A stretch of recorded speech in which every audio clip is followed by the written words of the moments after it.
Nako, breaking news. Itong si Junel, pakakasuhan po itong si Senator Dante Marcoleta sa ombudsman dahil niya dun sa SOSE at wag daw, parang gusto niya patunugin, wag palagpasin itong nangyari. Ano naman natin, binasura ng COMELEC, itong mga kung ano-ano pinagsasabi nila sa social media, no? Sabi ko nga sa inyo, bago pa lang kumilos ang COMELEC, bago pa lang kayo naisip yan, hindi naman niya ipagtatapat sa Net 25 yan. 'Di ba? Umamis siya sa Net 25, may nag-donate sa kanyang kaibigan na ayaw niyang sabihin. Hindi naman niya sasabihin yung ipapamak niya sarili niya. Ano kayo? Ano ba naman kayo? Nag-iisip ba naman kayo na maayos? Di ba? Hindi niya sasabihin yung ipapamak niya sarili niya. Doon lang yung kahayagan na alam niya ang sinasabi niya. At alam niya, bago pa lang yung pag-aralan, bago pa lang desisyon ng COMELEC, alam na niya mangyayari. Wala sa batas. Di ba inamon niya kayo sa 25? Sige nga, pakitaan niyo ako ng kahit isang batas na mali ang ginawa ko. Kayo lang nagpipilit noon. Kayo lang. Haka-haka nyo naman yan. Ang galing nyo sa haka no? Para kay si Pinky. Wala pang investigasyon, may duda na. May haka na. Di ba? O eto, tignan natin itong si Jonel. Kinasuhan itong si Senator Rodante Marcoleta, no? Ewan ko kung ano naisip niya, no? Sabi tuloy ng marami sa comment section, tinik sa lalamunan. Di ba sabi niya sa South Korea, pumunta si Senator Marcoleta, tinik ako sa kanilang lalamunan. Bakit? Kasi si Senator sige, mag-isip ka ng isang gobyerno na public servant na lumalaban sa korupsyon ngayon. Sila Libisi tumahimik na eh. Sino iba? Wala na iba kundi si Senator Rodante Marcoleta. Nilalaban niya lahat. Pumapalag siya sa lahat. Mapausapan WPS, pinapatawag niya Amna Maria, sila Carpuet, pinapatawag, ayaw pumunta. No? Tapos, yung ito pang issue na flood control, ayaw pa rin nila. Lahat, binabakbakan si Senator Marcoleta, tinig sa lalamunan nila. Dito napapatunayan, hindi kaya tinig sa lalamunan si Senator Marcoleta, baka kalkalin yung mga mali-maleta. Lalo si Junel. Junel, alam ko naman, sabi mo dinimanda mo si Baligod. No, wala daw mali-maleta. Ngayon, patunayan mo yon, syempre. Pero nagtataka lang kami sa iyo, Junel. Nagtataka lang kami sa iyo. Bakit ang sipag-sipag mo pa kay Senator Marcoleta? Maniniwala kami kung masipag ka kay Senator Marcoleta, masipag ka rin sa flood control. Parehas ka. Ika nga, pumaparehas ka. Kaso hindi eh. 'Di ba? Naaasar kami dahil kayo mga ibang pinklawan, hindi pumaparehas. Ayaw nyo imbisigan yung flood control. Matatalino naman kayo, niniwala kami. Kung yung talino nyo binuhos sa flood control issue, hindi sana solve na, pagtulong-tulungan na. Hindi. Si Senator Marcoleta lang eh. Bakit kaya? Tanong na marami, bakit kaya? Hindi dapat pinalusot ng basta-basta si Sen. Rodante Marcoleta dahil may mga posibleng krimen na nagawa nito sa pagtatago ng mga tinanggap nitong election donation. Akala mo talaga doon kaban ng bayan yung tinago no? Donation to, Kung palagay natin tinago niya, wala na kayong issue doon kung tinago niya yan. Kung di niya ginastos sa campaign niya, wala na kayong pakialam diyan, pera na niya yan. Hindi naman pera ng kaban ng bayan yan eh, di ba? Ang problema niyo yung pera ng kaban ng bayan, patahimik kayo. Pero itong pera ng hindi naman kaban ng bayan, ang ingay niyo, di ba?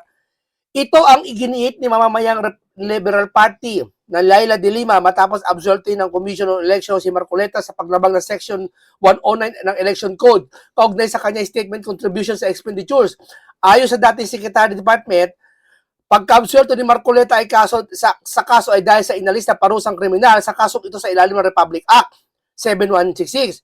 While this true, the COMELEC should have not stopped there, anin de Lima. Dahil dito iginihit ng mababata sa COMELEC sa idulog sa National Bureau of Investigation, sa BI, na NBI, o at Office of the Ombudsman ang resulta ng kanilang investigasyon para sa posibleng kasong perjury at katiwalian laban sa kay Marcoleta. Talaga naman, no? Gusto niyo pa makipagsanib po sa kay Boying. Ano ba naman kayo? Di ba? Iisa tono nila, no? Iisa lyrics nila. Di ba? Wala eh. Pasensya na kayo. Panalo kami sa kasong ito. Ibig sabihin, absuelto si Senator Marcoleta. Di ba? Ito, painggan natin, sino ba si Senator Marcoleta? At ano ba ang pinaglalaban niya? Bakit tinig sa kanila sa lalamunan si Senator Marcoleta? Ito, painggan nyo kung bakit sila tinig sa lalamunan, ha? Bakit tinig si Senator Marcoleta, ha? Ang problema natin ngayon, Sen, yung 8 buwan na. Yung flood control na yan, Sabi may ipapakulong na malalaking tao. Nakulong si Senator Bong Revilla. Yun, big fish siya sa kanila si Senator Bong Revilla. Yun wala nga sila sinasabing big fish yun, pero ang pinatutunog nila, sinasabi nila, ang naratibo nila, big fish yun. Wow, big fish yun. Tapos sinasabi nyo, kickback. Pero ba naman big fish, kickback ang kinuha? pinabili ka ng suka, no? 1,000 dala mo. No? Binawasan mo ng 200. No? May internet pa sukle. Meron ba naman kickback ng 200 mastermind? Kaya nga kickback eh. Mabukod doon, yung mga malalaking isda talaga na ine-expect ng tao na sila talaga yung dapat may pananagutan dito. No, ang puntuhan natin dyan, yung humaba ang panahon, ginagawa lahat ang paraan para mailihis sa katotohanan ang dapat puntahan. Baka paabutin nila na 2028 yan. Mare. O, wag nyo paabuti sa 2028. Bakit? Disgrasya kayo dyan pag pinaabot yan 2028 yan. Maniwala kayo sa akin. Dahil hindi titigil si Senator Dante Marcoleta. Tandaan nyo, kung manalo man si Sara Duterte ng presidente, si Senator Dante Marcoleta, senador pa rin. Mas lalo magiging makapangyarihan si Senator Marcoleta. Pananagutin niya lahat kayo. Ngayon kasi may nagko-control eh. Di ba? Ngayon, pag nanalo si Vice President Sara Duterte bilang presidente, aalis yan si School One Bull University, aalis yan dyan, pati yan si Pinky. Papapalitan lahat yan. Yari kayo ngayon dyan. May imbestigahan. Ang masama pa niya, lahat ng kumakampi, lahat ng tatakip, makakasuhan. Kung mapatunayan talaga na may korupsyon na matinding talaga, na pitatakpan nyo. Kaya ngayon, aminin nyo na. Makipagtulungan na kayo kay Senator Dante Marcoleta. Huwag na kayo magtakipan, di ba? Hindi kayo, andaan nyo, kahit anong science, Biblia, hindi na tagumpay ang kasamaan. Pero sabi ko nga sa'yo, ang taong bayan naghihintay. Ang taong bayan naghahanap ng kasagutan sa napakaraming tanong. Hindi lamang simpleng tanong ito, Nardiar. Saan na po napunta ang kabangbayan? Nanilimas. Nilimas. Yan po ay nakalaan para sa tao. Bakit po nilimas? At ngayon wala kayong maibigay sa amin na kasagutan. Kailangan bang humaba ng humaba yan? Yun lang ang pinupunto ko sa bawat i-call out ko. Kung sino man ang dapat na managot dito, hindi ko sila tinitira ng personal. Mali ang sinasabi niya na paborito ko siyang tinitira. Hindi. Ang pagtira ko ay pagpapaalala. Hindi naman namin merso si Senator Marcoleta eh. Di ba? Namerso na lang to kasi nagsimula si Pinky. At titira si Senator Marcoleta, paalala na magtrabaho ka. Di ba? Ayaw mong gampanan yung trabaho mo sa Blue Ribbon eh. Di ba? Dapat mo. Yan bang Blue Ribbon? Kanino ba yan? Sino ba pakinabang niya kay Senator Marcoleta? Hindi naman kay Senator Marcoleta ang pakinabang yan. Ang pakinabang yan sa taong bayan. Gawin. Dapat ikaw ang namumuno ng komite na siya ang nakatutok dito. Nakita niyo ba kung tumira ako ng personal? Hindi.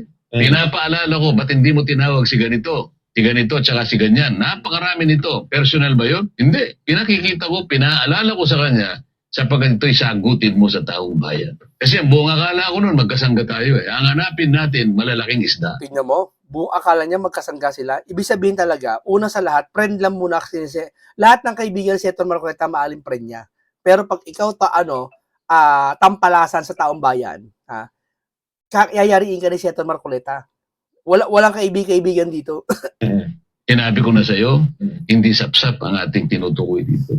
Hindi butete. Yung may utak dito. Sino yung mga utak dito? Sino yung malalaking isda? At sinabi mo rin, nanindigan ka kung nasa ng ebidensya. Doon natin tutuntunin. Ganun ang ginagawa nila eh.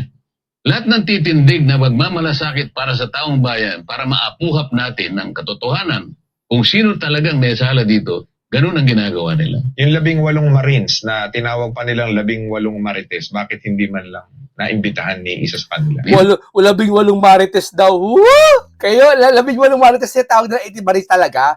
O sige nga, kung 18 Marites talaga, imbitahan nyo nga, patanongin nyo. Kasi ang isang Marites, malalaman nyo lang, pag yung sinasabi niya, na-fact-check nyo. Na-fact-check nyo? Ang sinasabi niya, hindi. Bakit? Hindi nyo nga iniimbestigahan eh. Sino Marites? Kayo ang Marites, hindi yung 18 Marines. O sige, payag kami 18 Marines, Marites. Pero imbestigahan nyo muna, tanongin nyo muna. Ayaw nyo. Kayo Marites. Ganoon kasimple lang yon. Wala tayong dapat pag-usapan doon. Hindi lamang yung 18. Malibong pa sa 18, meron pa akong mga binanggit na mga crucial na pangalan sapagkat ito'y pagmumulan ng mga ebidensya. Para sa ganoon, magawa natin yung ulat na gusto nilang gawin, Mm. partial report. At ang gusto pa nila pumirma ako. Paano ako pipirma sa isang partial report at hindi pa naman natawag ang lahat ng dapat tawagin? Mm. Kailangan natin buuin muna. Mm. So nangako sila, payag daw siya, nabuksan muli. Nung tinanong kung kailan, hindi na naman nakasagot. Oh, hindi niya ayaw kasi talaga, sir. Pag sinabi mong gusto mo mong investigasyon, oo, kailan? Pag di niya makasagot kung kailan, isa lang ibig sabihin ayaw niya. Ganun kasimple lang 'yon. Hindi na pwede sabihin na ay gusto pala niya pero ayaw lang. Hindi, talagang ayaw niya, 'di ba? Bakit ayaw? Anong dahilan? Kredibilidad ng isang tao, hindi tugma yung gusto niyang mangyari. Mali. May tinatago si Picky, hayagan na. Oo. Kapal na mukha niyang tao na yan eh. Pero ang taong bayan nakikinig eh. Ang taong bayan nakikita. Hindi ako na may personal. Ang aking gustong mangyari, gawin mo ang pananagutan mo. Sapagkat ang taong bayan naghihintay sa'yo. Tama. Ito, pahinga na natin, makinig ka, Junel. Makinig ka, Junel, kung bakit, ito, chairman na mismo. Gusto nyo, ipatawag nyo si chairman dyan sa kongreso, talongin nyo.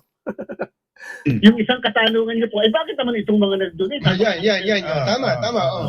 Napaka-unfair naman. May provision din po ang Omnibus Election Code na sabi na ang mga nag-donate, kinakailangan mag-submit kay COMELEC ng tinatawag na certificate or report of contribution.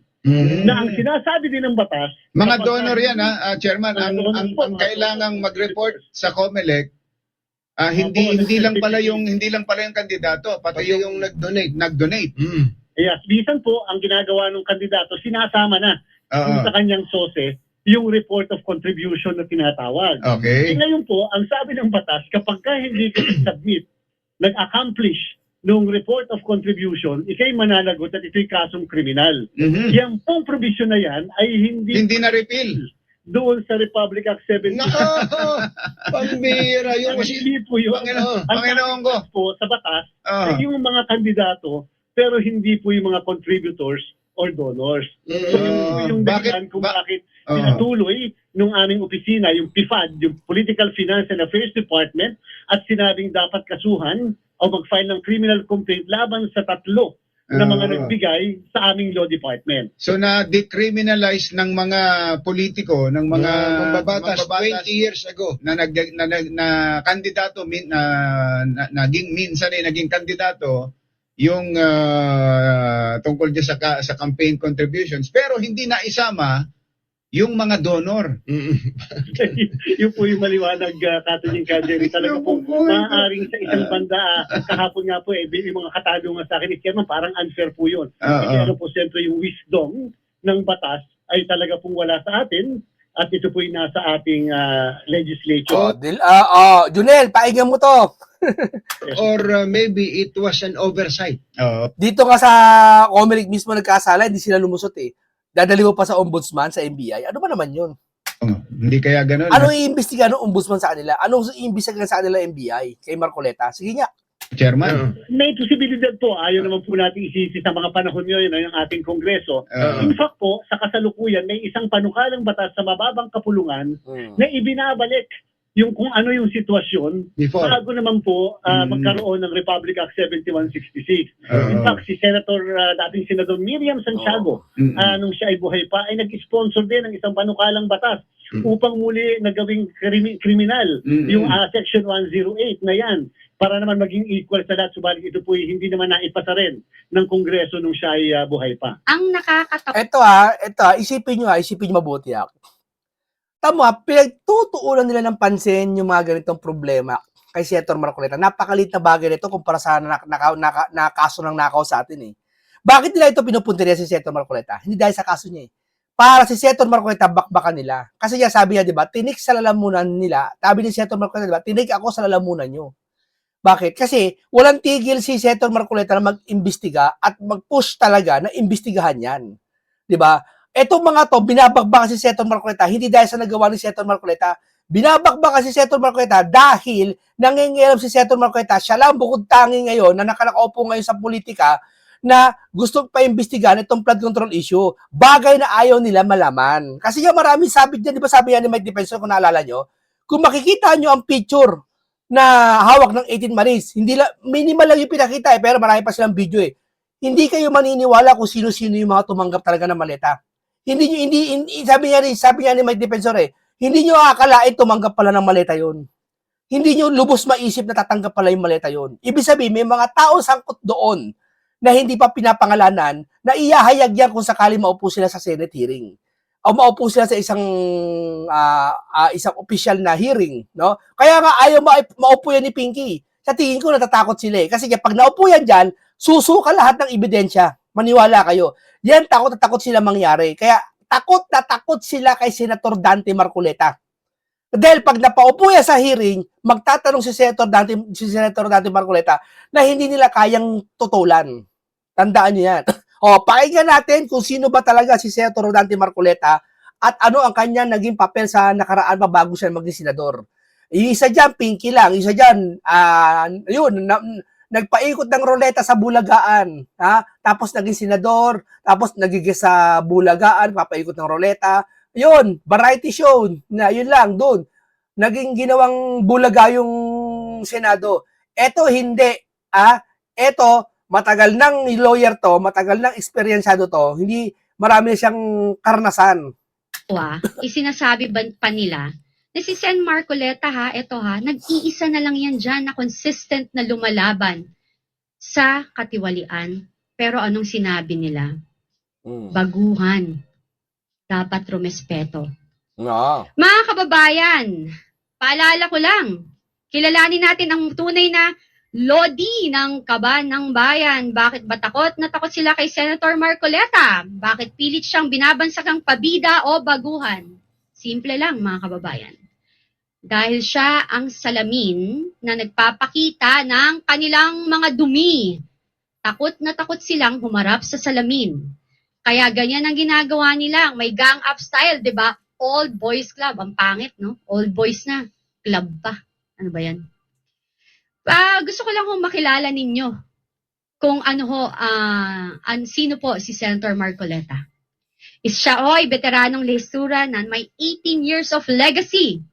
Huwag kayong paluloko sa mga nagsasabing ngayon lang yan. Hindi ho yan totoo. Diba? Para alam nyo lang. Kasi ang yayabang ng iba dyan parang sila lang yung may karapatan na nandyan na tumupo sa Senado. Akala mo marami experience sa buhay. Akala nila matagal na sila sa Senado, diyan na sila.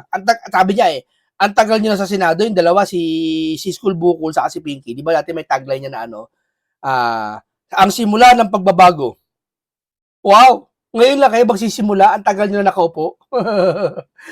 Ang tagal nyo nakaupo, ngayon lang kayo mag-iimbestiga ng korupsyon. Anong ginawa nyo yung mga nakaraan pa? Si Senator Marcoleta, di ba nakita nyo? Yung bago umupo, anong sabi? Ako, sana ibigay sa akin ni di ba si Chis Escudero pa, ang SP noon? Anong sabi ni Senator Marcoleta? Sana ibigay sa akin ang blue ribbon. Di ba? Ibig sabihin, may layo ni si Senator Marcoleta na pagkaupo niya, bakbakan ang gusto niya, investigasyon kagad. Kayo, sa mga nagdaan yung panahon, yung matatanda dyan na senador, na matanda na, hindi matanda sa edad, matanda sa experience sa Senado, ginawa nyo ba yan? Hindi. Naging senador na kayo, lumipas na kayo, hindi. Inatupag nyo ngayon, mga Duterte at sila Sara, impeachment, yun ang inaatupag nyo. Di ba?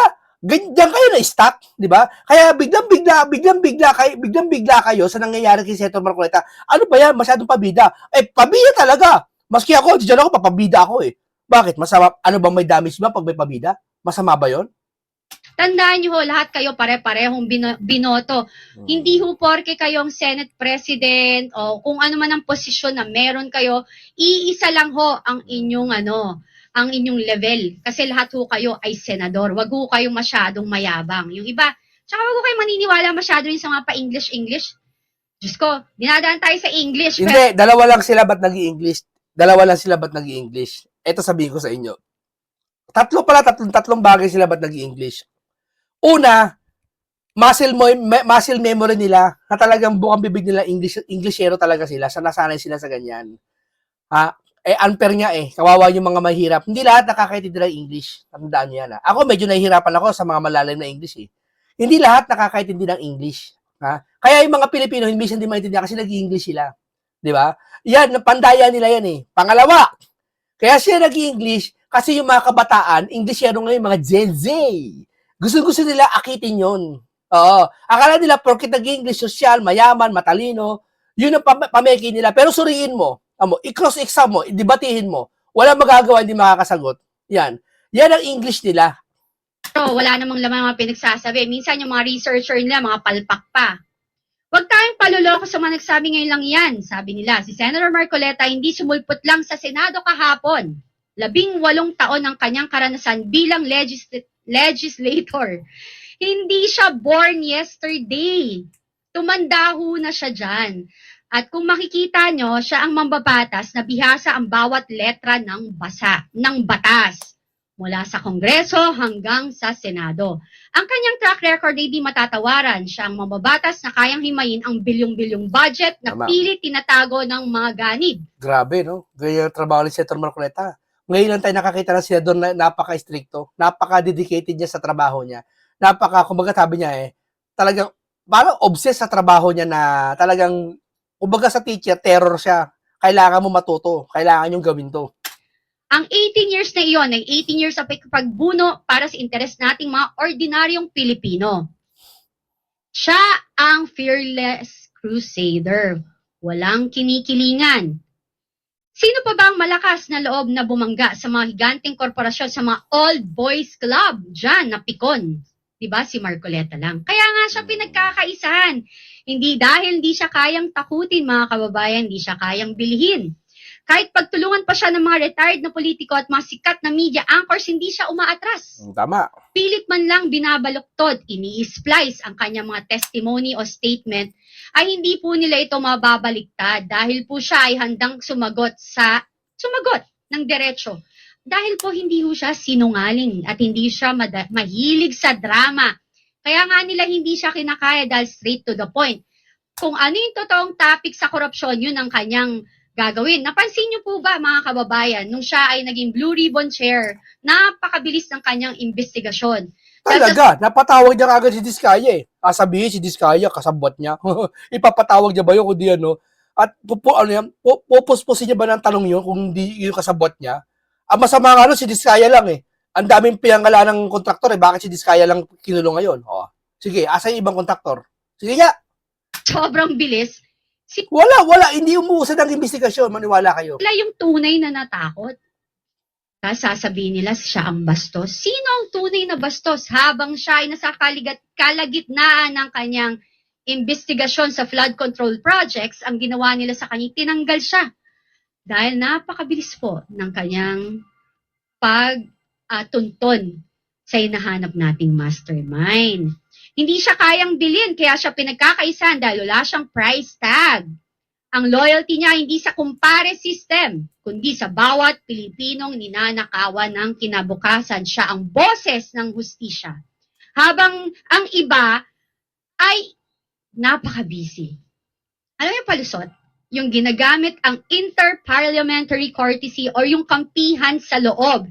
Si Marcoleta ay albala sa paghanap ng mastermind na nakawan dahil alam niya ang hustisya para sa mahirap dahil galing. Biruin mo, naghahanap ka ng mastermind tapos papairali mo interparliamentary courtesy.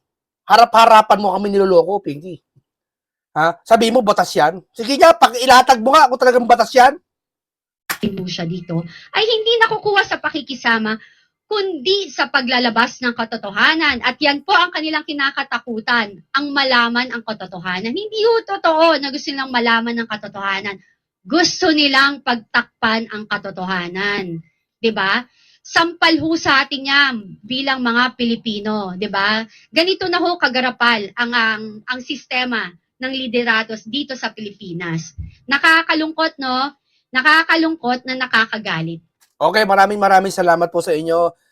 May isang maraming natutunan naman tayo, isang lesson na dagdag talino sa atin, makabuluhang talakayan, isang masustansyang usapan, at nakitang-kita natin talaga may nangyayaring takipan.